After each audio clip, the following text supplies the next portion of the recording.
All right, and this one has some space for you to show your work as well, so please make sure you do that. We're answering the question for the function f of x equals 3x minus 7. Is it possible for f of x to equal 42? So in order to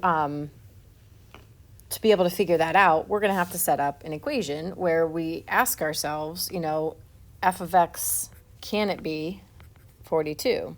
So I would say here's our function. Now remember, a function is going to be continuous. So our domain in this case will be all real numbers because it's linear.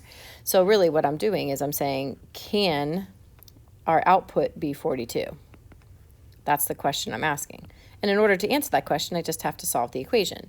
So to solve this equation, I'll go ahead and add 7 to both sides. I'll get 49 equals 3x. Divide by 3.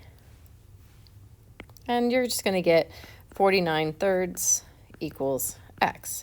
Now the question is 49 thirds allowed to be an input for a function? And because we're talking about a function and not a sequence, there's a difference there. Functions can have any number be an input, whereas sequences can only have whole numbers. So because this is a function, that's an okay input. We can actually put 49 thirds into our sequence. So the answer for this would be yes.